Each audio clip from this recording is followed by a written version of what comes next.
আলাইকুম, ঈদ মোবারক। সম্ভবত এই প্রথম কোনো ভিডিওতে আমি চশমা পরে ভিডিওটি বানাচ্ছি, কারণ মনে রং লাগলে যা হয় আর কি। গেঞ্জির মধ্যে রং লাগছে, কারণ এটাও একটা গিফটের গেঞ্জি। ধন্যবাদ, পাঠাইতে পারেন। মানে গরিবের জন্য ঈদ উপলক্ষে হ্যালো প্রবাসীর ঠিকানায় পাঠাই দিবেন। যাই হোক, খুশির খবরটা ইতিমধ্যে সবাই জেনে গেছেন। তো চশমা খুলে বাকি নিউজটি বলছি, কারণ চোখ দেখা কথা না বললে আমারও ভাল লাগে না, আপনারাও মজা পাবেন না। ইসরায়েলের প্রধানমন্ত্রী নেতানিয়াহুর মৃত্যুর গুঞ্জন এই মুহূর্তে ভাইরাল হচ্ছে। ভিডিও যদি শেয়ার না করেন, ইফতারের আগ মুহূর্তে শেয়ার করতে সোয়াব হবে কিনা জানি না, তবে একটু খুশিটা বাড়াই দিলেন আর কি। যেমন ধরেন রোজদাররা বসে আছে, হুট করে আমার নিউজটা তার টাইমলাইনে গেল আর দেখলো নেতানিয়াহু আর নাই। তবে আসলে কি নাই, এখানে একটা প্রতিবেদন সামনে আসছে। তিনটা ফোকাসেবল রিজন আছে যেই কারণে মনে করা হচ্ছে নেতানিয়াহু আর নাই।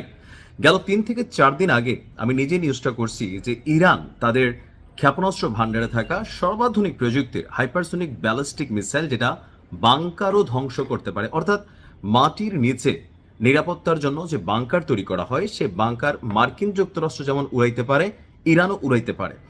তো নেতানিয়াহুর মৃত্যু নিয়ে গুঞ্জন ছিল। আজকে নেতানিয়াহু নিহত বা আহত হয়েছেন এমন গুঞ্জন ছড়িয়ে পড়লে এর সপক্ষে ইরানের গণমাধ্যম তাসনিম নিউজ তারা একটা প্রতিবেদন প্রকাশ করেছে।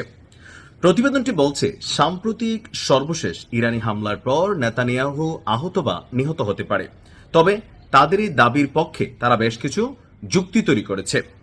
কয়েকটি কারণে এই জল্পনা এখন ডালপালা মেলতে শুরু করেছে। নাম্বার 1, সাম্প্রতিক সময়ে নেতানিয়াহুর যে নতুন ভিডিও, অর্থাৎ যুদ্ধ নিয়ে প্রতিনিয়ত তার সেনাবাহিনীকে বা বিশ্বকে দেখানোর জন্য অনেক ধরনের ফুটেজ প্রকাশ করতো ছোটখাটো, কিন্তু গেল 4 থেকে 5 দিন যাবৎ নতুন কোনো ভিডিও ফুটেজ পাওয়া যাচ্ছে না। তো কেউ কেউ ভাবছেন যে সম্ভবত মারা গেছে। এখন মারা গেলে কেন প্রকাশ করা হবে না? কারণ এই মুহূর্তে ইসরায়েলি সেনাবাহিনীর মনোভাব অথবা তাদেরকে যারা সাপোর্ট করে পশ্চিমা শক্তি, তারা সকলেই পোতায় যাবে, আর পাশাপাশি ইরানি সেনাবাহিনীর যে মানসিক শক্তি সেটা 100 গুণ বৃদ্ধি পাবে। এরপরে তার বাসভবনের আশেপাশে কঠোর নিরাপত্তা ব্যবস্থা জোরদার করা, অর্থাৎ এই মুহূর্তে নিহত যেখানে আছে তার বাসভবন হিসেবে চিহ্নিত, সেখানে অতীতের যে কোনো সময়ের তুলনায় কয়েক গুণ নিরাপত্তা জোরদার করা হয়েছে। এতে কেউ কেউ মনে করছে সে মারা যায় নাই, বাট গুরুতর আহত হয়েছে।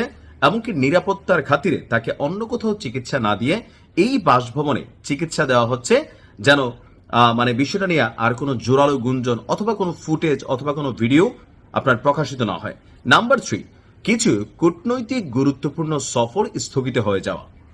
এই মুহূর্তে যখন যুদ্ধ চলছিল তখন পশ্চিমা দেশগুলো লাইক জার্মানি, ফ্রান্স, তারপর হচ্ছে আপনার যুক্তরাজ্য আর আমেরিকা তো আছেই, তাদের যে কূটনৈতিক নেতারা, প্রতিরক্ষা লেভেলের যারা বড় বড় কর্মকর্তারা ছিলেন, তারা সবাই ভিজিট করছিলেন, কিন্তু হুট করে বেশ কিছু কূটনৈতিক সফর স্থগিত হয়ে গেছে। তাসনিম নিউজ এজেন্সিকে আইআরজিসির ঘনিষ্ঠ গণমাধ্যম হিসাবে বিবেচনা করা হয়। যুক্তরাষ্ট্রের ট্রেজারি বিভাগ এই গণমাধ্যমকেও কালো তালিকাভুক্ত করেছে। অন্যদিকে জেরুজালেম পোস্ট, অর্থাৎ ইসরায়েলি গণমাধ্যম জেরুজালেম পোস্টে দাবি করা হয়েছে যে ইরানের দাবি করা তথ্যটা সত্য বা মিথ্যা না। সত্য না, তো ধরে নিলাম সত্য না, তাহলে সত্য কোনটা?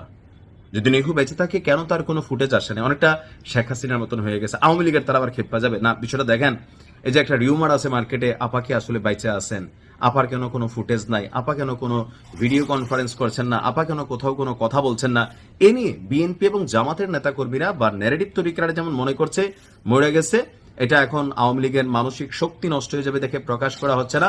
তো নেহুর বেলায়ও ঠিক একই দাবি করা হচ্ছে যে মরে গেছে, আসলে এখন প্রকাশ করা হচ্ছে না। তবে ঘটনা যেটাই হোক, শুনতে তো ভালো লাগছে। হ্যাঁ, ভালো থাকেন, মনোযোগ দিয়ে ইফতারি করেন।